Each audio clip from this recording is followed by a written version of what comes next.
Hi friends, எல்லோரும் எப்படி இருக்கீங்க? நாங்கள் ரொம்ப நல்லா இருக்கோம். என்னோடய சேனலை சப்ஸ்கிரைப் பண்ண எல்லாருக்குமே ரொம்ப ரொம்ப நன்றி.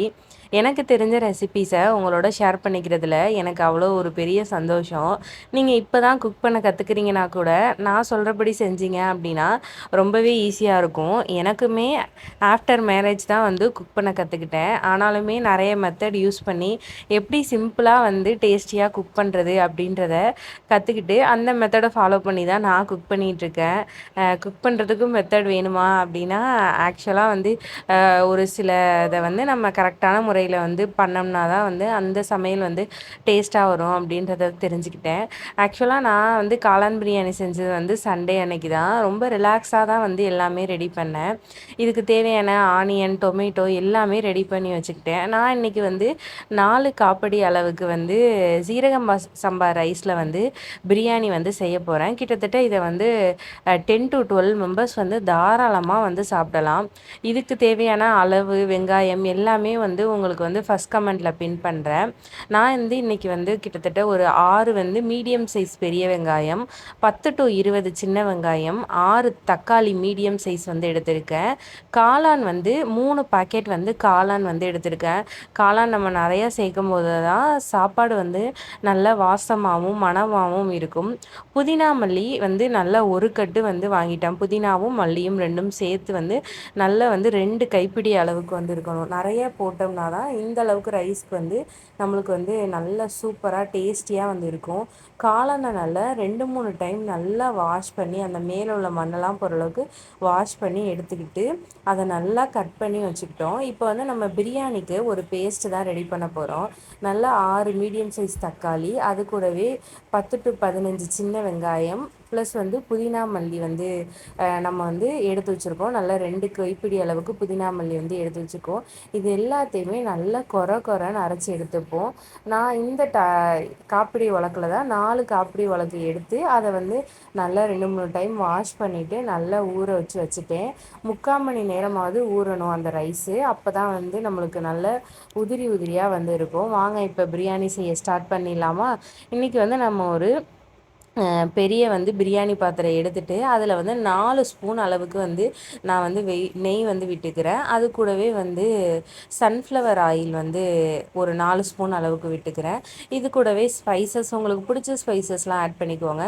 பிரியாணி இலை, ஏலக்காய் 2, கிராம்பு ஒரு 3, அது கூடவே கல்பாசி, அப்புறம் நட்சத்திர பாசி எல்லாமே வந்து ஆட் பண்ணிக்கோங்க. நல்லா இது வந்து கலர் சேஞ்ச் ஆனதுக்கப்புறமா நம்ம நறுக்கி வச்சுருக்க வெங்காயம் இருக்குல்ல, அந்த 6 அளவுக்கு வந்து பெரிய வெங்காயம் வந்து நல்லா நைஸாக நறுக்கி வச்சுருக்கேன். அதை வந்து இது கூடவே வந்து நல்லா ஆட் பண்ணி கூடவே வந்து 2-3 பச்சை மிளகாய் வந்து ஆட் பண்ணிக்கோங்க. இதெல்லாமே ஆட் பண்ணி நல்லா வந்து வதக்கி விடுங்க.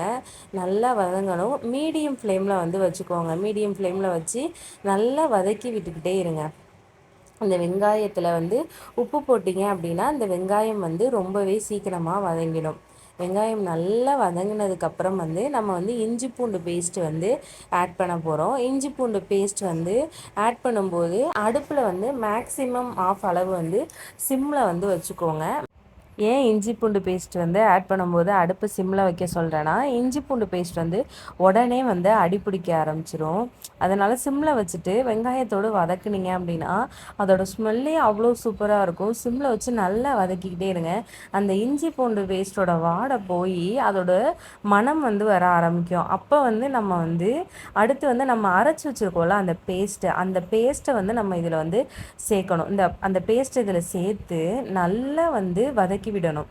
அந்த பேஸ்ட் வந்து எப்படி வதங்கி வரணும் அப்படின்னா, அந்த பேஸ்ட் வந்து கொஞ்சம் நேரம் கழித்து தண்ணி விடும். அது தண்ணி விட்டதுக்கப்புறம் அது வதங்கி அந்த வெங்காயத்தோட ஈக்குவல் கலர் ஆகணும். இதை வந்து நான் ஸ்க்ரீனில் காமிக்கிறேன்ல, இந்த அளவுக்கு வந்து நல்லா வதக்கி விட்டுட்டே இருங்க. நல்லா வந்து மீடியம் ஃப்ளேமில் வச்சு வதக்கி விடுங்க. நல்லா வதங்கினதுக்கப்புறம் நம்ம வந்து அதில் வந்து தயிர் வந்து ஆட் பண்ணிக்க போகிறோம். தயிர் வந்து நான் வந்து 10 ரூபா பாக்கெட்டில் ஒரு பாக்கெட் அளவுக்கு வந்து தயிர் வந்து ஆட் பண்ணிக்கிறேன். அந்தளவுக்கு ஆட் பண்ணால் தான் நல்ல புளிப்புத்தன்மை வந்து இருக்கும். நல்ல தயிர் வந்து ஆட் பண்ணி அதை வந்து நல்லா வந்து மீடியம் சிம்மில் வச்சுக்கிட்டு நீங்கள் வந்து வதக்கி விட்டுட்டே இருங்க.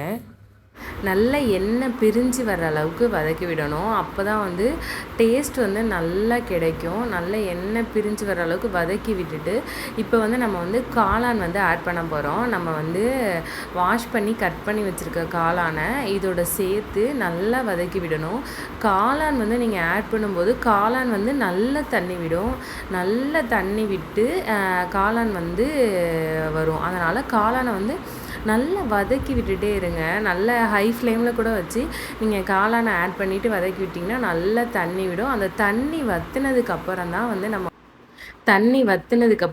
நம்ம பிரியாணி மசாலா வந்து ஆட் பண்ணி நல்ல ஒரு பிரியாணி மசாலாவோட வாசம் வந்து போகிற அளவுக்கு வந்து வதக்கி விட்டிங்கனாலே போதும். பிரியாணி மசாலா வந்து ஆட் பண்ணது வந்து இதில் காமிக்கலை. நார்மலாக கடையில் விற்கிற பிரியாணி மசாலா நான் வந்து ஒரு 3 ஸ்பூன் அளவுக்கு வந்து ஆட் பண்ணேன். நீங்கள் கம்மியான குவான்டிட்டி யூஸ் பண்ணுறீங்க அப்படின்னா 1 ஸ்பூன் அளவுக்கு நீங்கள் ஆட் பண்ணிங்கனாலே போதும். நல்ல பிரியாணி மசாலா ஆட் பண்ணி நல்ல வந்து அந்த பிரியாணியோட ஸ்மெல் போகிற அளவுக்கு நல்லா வதக்கி விட்டுட்டே இருங்க. இது வதங்கினதுக்கு அப்புறமா நம்ம வந்து பிரியாணிக்கு தேவையான அளவு அந்த அரிசி எடுத்து வச்சுருக்கோம்ல, அதுக்கு தேவையான அளவு தண்ணி ஊற்ற போகிறோம். நீங்கள் ஜீரக சம்பா ரைஸ் வந்து பழைய ரைஸ்னாலும் சரி, புது ரைஸ்னாலும் சரி, நான் பார்த்த வரைக்குமே ஜீரக சம்பா ரைஸ்க்கு ஒரு காப்பிடி அளவு இல்லை, நீங்கள் 1 டம்ளர் நீங்கள் எந்த அளவு டம்ளரில் வந்து நீங்கள் ரைஸ் எடுக்கிறீங்களோ அதுக்கு வந்து 2 மடங்கு வந்து தண்ணி எடுத்துக்கணும். இப்போ 1 கப் ரைஸ் எடுத்தீங்க அப்படின்னா அதுக்கு வந்து நீங்கள் வந்து 2 கப் அளவுக்கு தண்ணி விட்டுக்கணும். நான் 4 கப் வந்து ரைஸ் எடுத்திருக்கேன். அதுக்கு வந்து நான் 8 கப் வந்து தண்ணி விட்டுருக்கேன். இந்த 8 கப் தண்ணி விட்டதுக்கு அப்புறமா நான் வந்து அதுக்கு இந்த டேஸ்ட்டு பார்த்துக்கங்க. உங்களுக்கு புளிப்புத்தன்மை வந்து கம்மியாக இருக்குது அப்படின்னா நீங்கள் வந்து இந்த டைமில் வந்து உப்பும் வந்து எலுமிச்சம்பழம் வந்து விட்டுக்கோங்க. டேஸ்ட்டு சூப்பராக இருக்கும். எலுமிச்சம்பழம் விட்டுட்டு நல்லா பாத்திரத்தை மூடி போட்டு மூடி வச்சுருங்க. நல்லா இந்த அளவுக்கு தகன்னு கொதிக்கும். நல்லா கொதி வந்ததுக்கப்புறமா நம்ம ஊற வச்சுருக்கோம்ல, அரை மணி நேரம் 3/4 மணி நேரம் ஊற வச்சுருக்க ரைஸை வந்து இதில் வந்து கொஞ்சம் கொஞ்சமாக வந்து ஆட் பண்ணி கீழே வந்து கிண்டி விட்டுட்டே இருங்க. அப்போ தான் நம்மளுக்கு அடி பிடிக்காது. இந்த டைம்லேயே வந்து நீங்கள் மீடியம் சிம்மில் வந்து வச்சுக்கோங்க. மீடியம் சிம்மில் வச்சு நல்லா வந்து ரைஸ் ஃபுல்லாகவுமே வந்து ஆட் பண்ணி ஒரு டைம் கிளறி விட்டுட்டீங்க அப்படின்னா இந்த ரைஸும் இந்த தண்ணியும் வந்து ஈக்குவலான லெவலுக்கு வந்து வரணும். அந்த லெவலில் வந்து நம்ம வந்து இன்னொரு டைம் வந்து உப்பு வந்து பார்த்துக்கணும். அரிசி போட்டதுக்கப்புறம் இன்னொரு டைம் வந்து உப்பு பார்த்துக்கோங்க. உப்பு பார்த்துட்டு நம்ம வந்து நல்லா வந்து அதை வந்து தம் போட ஆரம்பிச்சிருவோம். நீங்கள் இப்போ பார்த்தீங்கனாலே தெரியும், இந்த அரிசியும் இந்த தண்ணியும் வந்து ஓரளவுக்கு ஈக்குவலாக வந்துருச்சு. இன்னும் கொஞ்சம் டைம் வந்து நம்ம விட்டுட்டு அதுக்கடுத்து வந்து ஒரு 15 நிமிஷம்லேருந்து 20 நிமிஷம் ஃபுல் சிம்மில் வச்சு வந்து நம்ம வந்து தம் போடணும். அப்போ தான் வந்து நம்மளுக்கு வந்து கரெக்டான ஃப்ளேவரில் வந்து இந்த ஜீரக சம்பா பிரியாணி வந்து ரெடி ஆகும். இந்த டைமில் வந்து நான் ஒரு டைம் வந்து தம்மு போட்டு வந்து எடுத்துக்கிறேன். தம் போட்டு எடுத்துட்டு இதை வந்து லைட்டாக கிளறி விட்டுக்கிறேன். லைட்டாக வந்து அடி பிடிக்காமல் இருக்க வந்து கிளறி விட்டுக்கிறேன். இந்த மாதிரி லைட்டாக கிளறி விட்டுட்டு நான் என்ன பண்ணுவேன்னா இன்னும் ஒரு 5 நிமிஷம் வந்து சிம்மில் வச்சுருவேன். சிம்மில் வச்சுட்டோம் அப்படின்னா நம்மளுக்கு அப்படியே கமன்னு ஜீரக சம்பா பிரியாணி வந்து காளான் பிரியாணி சூப்பராகவே ரெடி ஆகிடும். இது கூட வந்து நீங்கள் லாஸ்ட்டாக வந்து நெய் ஆட் பண்ணிக்கலாம். நெய் ஆட் பண்ணிங்க அப்படின்னா இன்னும் ஃப்ளேவர்ஃபுல்லாக இருக்கும். இல்லை உங்களுக்கு நெய் வந்து ஆட் பண்ணாமலே சாப்பிட்ணுன்னாலுமே வந்து நீங்கள் சாப்பிட்டுக்கலாம். நான் கிளறி விடும்போதே உங்களுக்கு தெரியும் அந்த அளவுக்கு வந்து ஒட்டாமல் உதிரியாக வந்திருக்கு.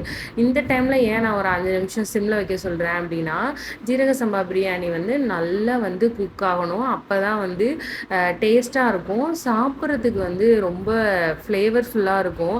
இந்த ஜீரக சம்பா ரைஸ் வந்து நார்மலாகவே நல்லா குக் ஆனாதான் ரொம்பவே டேஸ்ட்டாக இருக்கும். இது வந்து ரொம்ப லைட்டாக அரிசியாக இருக்குன்னா இது வந்து டேஸ்ட் நல்லாவே இருக்காது. மேக்ஸிமம் ஜீரக சம்பா ரைஸ் வந்து நல்லா குக் ஆகணும். அதனால் 20 நிமிஷம் வந்து நீங்கள் தம்மில் போட்டிங்கன்னா பர்ஃபெக்ட் டேஸ்ட்டில் இருக்கும். நம்மளோட காளான் பிரியாணி ஜீரக சம்பா ரைஸில் சூப்பராக ரெடி ஆகிட்டு. இந்த வீடியோ உங்களுக்கு ரொம்பவே பிடிச்சிருக்கும்னு நினைக்கிறேன். என் வீட்டில் உள்ளவங்க எல்லாருமே இந்த காளான் பிரியாணியை விரும்பி சாப்பிட்டாங்க. நீங்களும் இதே மாதிரி காளான் பிரியாணி செஞ்சு கொடுத்து உங்கள் வீட்டில் உள்ளவங்களாம் அசத்துங்க. இந்த வீடியோ உங்களுக்கு பிடிச்சிருக்குன்னா மறக்காமல் சேனல் சப்ஸ்கிரைப் பண்ணிக்கோங்க, லைக் பண்ணுங்கள், கமெண்ட் பண்ணுங்கள். இதே மாதிரி ஒரு சூப்பர் ரெசிபியோட அடுத்த வீடியோவில் உங்களை பார்க்குறேன். தேங்க்யூ, பாய்.